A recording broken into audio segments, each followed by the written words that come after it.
Assalamu alaikum, bienvenue dans cette séance consacrée toujours dans l'étude du génie génétique. On va voir dans cette séance des exercices de soutien et d'application des techniques de génie génétique. Donc, comme exercice, on va voir que chez l'organisme normal, il y a une glande qui s'appelle l'hypophyse et sécrète une hormone de croissance. C'est l'hormone de croissance humaine. Ça s'appelle le HGH. Chez certaines personnes, cette production de l'hormone HGH est insuffisante ou absente, ce qui provoque un arrêt de croissance du corps. Arrêt de croissance conduit à des personnes naines ou bien atteintes de nanisme. Donc, vous voyez ici une photographie qui représente une comparaison entre un enfant normal avec un enfant atteint de nanisme.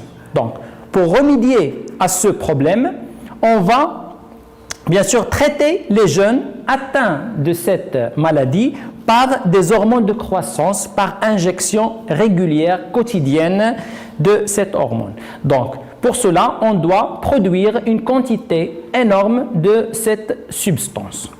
Le génie génétique peut résoudre ce problème. Donc, grâce au génie génétique, la production d'hormones de croissance humaine se fait par des bactéries, ça s'appelle les colibacilles transgéniques ou bien les colibacilles transformés. Première question pour cet exercice, indiquez comment peut-on obtenir le gène d'hormones de croissance. Vous pouvez à tout moment arrêter la vidéo pour réfléchir à la réponse. Bon, pour obtenir le gène, il y a deux techniques différentes. La première technique, c'est d'extraire l'ADN ou bien le génome à partir d'une cellule humaine. Donc la cellule humaine, c'est la cellule donneuse, ça veut dire qui produit normalement l'hormone de croissance. Cet ADN est formé de plusieurs gènes, d'où il y a un gène qui contrôle la synthèse de HGH. Donc, premièrement, on va extraire l'ADN. Donc, vous voyez ici, c'est l'ADN double brin de la cellule humaine. On va utiliser des enzymes pour couper l'ADN. Ce sont des enzymes de restriction. Exemple, on peut utiliser l'EcoR1 comme enzyme de restriction. Elle reconnaît une séquence nucléotidique bien définie. Ces enzymes de restriction vont isoler le gène d'intérêt. Donc, on a ici le gène codant pour la synthèse de HGH. Ça, c'est la première technique. Donc, les étapes de cette technique sont, premièrement, c'est identifier le gène codant pour l'hormone HGH. Deuxièmement, c'est l'extraction de l'ADN à partir des cellules donneuses. Ensuite, la fragmentation de l'ADN grâce à des enzymes de restriction. Bien sûr, on peut avoir plusieurs fragments d'ADN. Pour obtenir le gène codant pour HGH, on doit repérer ce gène en utilisant par exemple des sondes radioactives. Donc, quatrième étape, c'est de repérer le gène codant pour le HGH. Ça, c'est pour la première technique. Il y a une deuxième technique. La deuxième technique, on va utiliser maintenant l'ARN messager. Donc, l'ARN messager, codant pour la synthèse de HGH, est extraite à partir des cellules reproductrices de cette hormone. L'ARN messager peut être transcrit, mais d'une façon inverse. Donc, on va utiliser la transcriptase inverse, qui est une enzyme virale. Donc, la transcriptase inverse peut produire un ADN complémentaire à l'ARN messager. On parle d'ADN-C, simple brin, ou bien ADN complémentaire. Ensuite, on peut amplifier cet ADN, ça veut dire on peut faire la polymérisation du deuxième brin par l'ADN polymérase pour obtenir notre gène purifié. Donc, les étapes de cette technique sont, premièrement, extraire l'ARN messager. On ne va pas utiliser ici le génome, qui correspond au polypeptide recherché, HGH.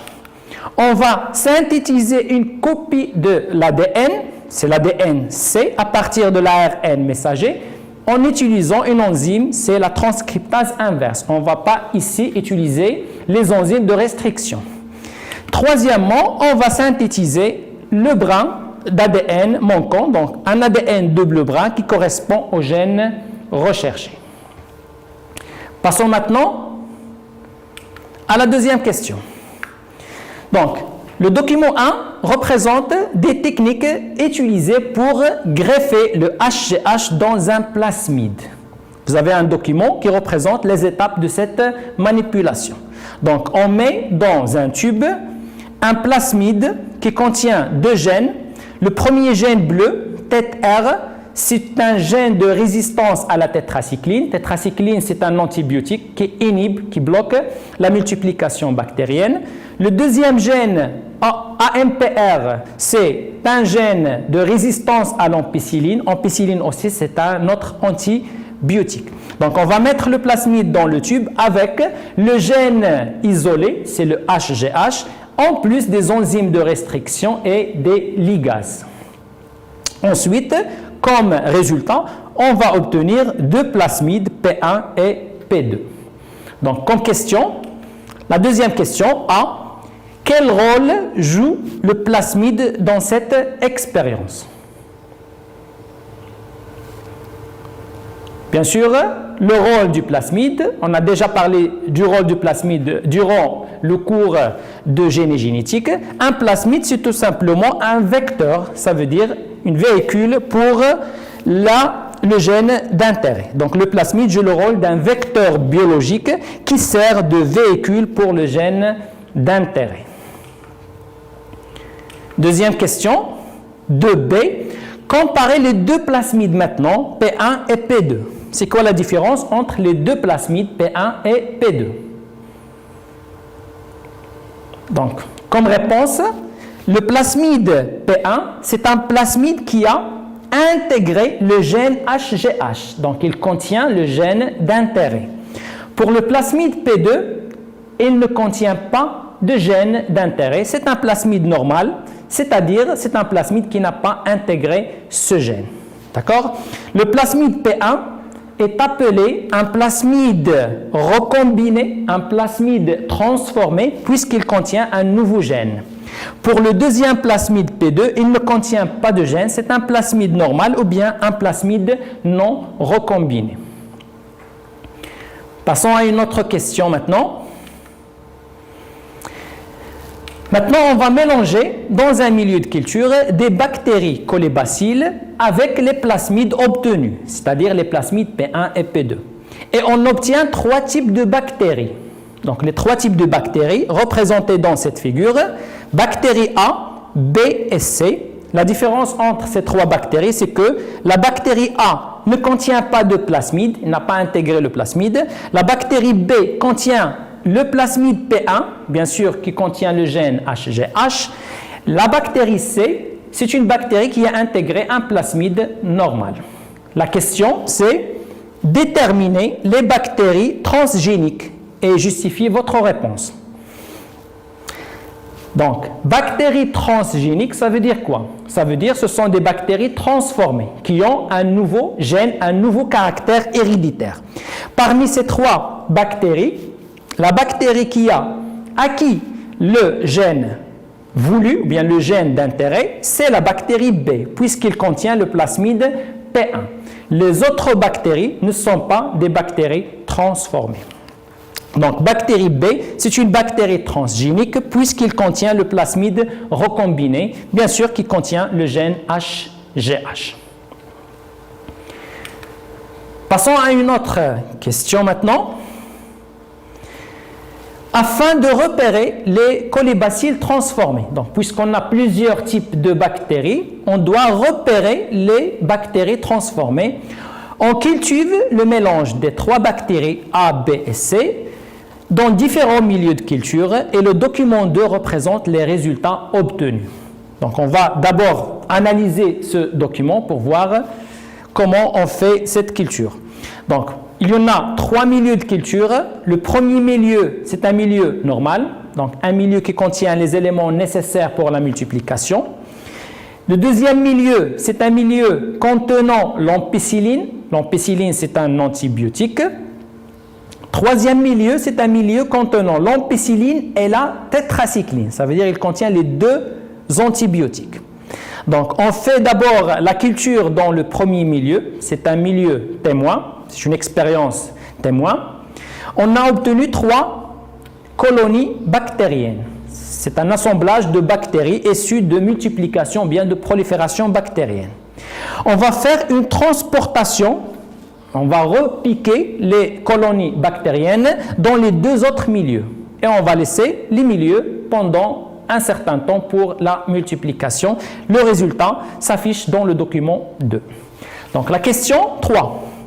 Repérer le numéro de la colonie bactérienne capable de synthétiser le HGH, c'est-à-dire la bactérie transgénique, avec une justification. Vous pouvez toujours arrêter la vidéo pour réfléchir à la réponse. Comme réponse à cette question, on doit d'abord déterminer le caractère de chaque colonie, ça veut dire le caractère vis-à-vis les antibiotiques. Donc, je vais commencer par la première colonie, la colonie numéro 1. La colonie numéro 1 peut être cultivée dans un milieu normal et elle peut se multiplier dans le deuxième milieu contenant l'ampicilline, donc elle est résistante à l'ampicilline. Elle peut aussi se multiplier dans un milieu contenant l'ampicilline et la tétracycline, donc elle est résistante à l'ampicilline et à la tétracycline. D'accord? Donc pour la colonie 1, elle est résistante à l'ampicilline et à la tétracycline. Passons à la deuxième colonie. La deuxième colonie peut pousser dans un milieu normal et dans le deuxième milieu, c'est-à-dire qu'elle est résistante à l'ampicilline, mais elle ne pousse pas dans le troisième milieu, c'est-à-dire qu'il est sensible. Donc sensible, ils ne peuvent pas pousser. Donc ces bactéries ne peuvent pas pousser en présence de tétracycline. On a déjà dit qu'il est résistante à l'ampicilline. Donc pour la colonie 2, elle est résistante à l'ampicilline, le premier antibiotique, et sensible au deuxième antibiotique. Passons à la troisième colonie maintenant. La troisième colonie ne pousse pas dans le milieu 2, ça veut dire qu'il contient l'ampicilline, et ne pousse pas dans le troisième milieu qui contient l'ampicilline et la tétracycline. Donc la colonie 3 est sensible aux 2 antibiotiques ampicilline et tétracycline. Donc la question c'est repérer la bactérie capable de synthétiser le HGH. Donc on va revenir aux bactéries transgéniques. La bactérie transgénique, bien sûr, c'est la bactérie qui a intégré le plasmide P1. Ça veut dire le plasmide qui contient le gène HGH. D'accord? Ce plasmide-là contient un gène de résistance à l'ampicilline. Ça veut dire que cette bactérie est résistante à l'ampicilline. Mais le gène HGH est intégré dans le gène de résistance aux tétracyclines, ça veut dire qu'on a détruit ce gène. Et donc, le plasmide P1 ne contient pas de gène de résistance pour la tétracycline. Donc, pour que la bactérie soit transgénique, il doit être résistante à l'ampicilline et sensible à tétracycline. Donc, c'est la colonie numéro 2 qui est transgénique. C'est bien? Passons maintenant à une autre question. Les colibacilles ne sont pas des cellules sécrétrices d'hormones, par exemple, comme les cellules du pancréas, les cellules pancréatiques ou bien les cellules de l'hypophyse, hypophysaire. Donc, ils ne peuvent pas sécréter les substances formées, synthétisées. Pour récolter la protéine synthétisée, on utilise des techniques d'extraction. Il y a plusieurs techniques. On va voir un document qui représente cette technique. Donc, le document 3 montre l'une des techniques utilisées pour l'extraction de l'hormone de croissance. La question, c'est décrivez cette technique d'extraction représentée dans le document 3. Donc, d'abord, on doit analyser bien sûr le document 3 pour tirer la méthode d'extraction d'hormones. C'est bien? Donc, le document 3 représente deux cellules, la cellule A et la cellule B. Ce sont deux cellules de bactéries, de colibacilles, émises dans deux milieux différents. Donc, le premier milieu, c'est un milieu hypertonique. Hypertonique, ça veut dire un milieu avec une concentration élevée. Et le deuxième bactérie est mis dans un milieu hypotonique, ça veut dire avec une concentration faible. Donc, on voit d'abord que dans le premier milieu, il y a une accumulation de l'hormone synthétisée, de HGH, mais elle est accumulée entre la membrane plasmique et la coque rigide, c'est comme une enveloppe rigide qui entoure la bactérie. On parle ici d'un espace périplasmique. D'accord? Donc la cellule ici est plasmolysée, on voit que la membrane plasmique se détache du paroi ou bien de la coque rigide et l'hormone est accumulée dans cet espace. Mais dans le deuxième milieu hypotonique, on voit que les hormones HGH sont expulsées à l'extérieur. Par quoi? Par le cytoplasme. On voit ici que le volume de cytoplasme est plus élevé par rapport au premier milieu. Ça veut dire que le cytoplasme gonfle par entrée d'eau et des sels minéraux. Donc ici, on parle d'une cellule turgescente. Donc ce gonflement de cytoplasme va pouvoir extraire et expulser l'hormone HGH à l'extérieur. Donc, cette technique, représentée dans le document 3, repose sur des milieux hypertoniques ou bien hypotoniques. Ça veut dire qu'on va changer tout simplement la concentration des milieux. Donc, dans un milieu hypertonique, l'hormone HGH s'accumule dans l'espace périplasmique et pour l'extraire, tout simplement, on va mettre la bactérie dans un autre milieu qui est hypotonique. Donc, milieu hypotonique, comme ça, le cytoplasme gonfle et rejette l'hormone à l'extérieur via les pores de la coque. Donc, merci pour votre attention et à la prochaine, Inch'Allah.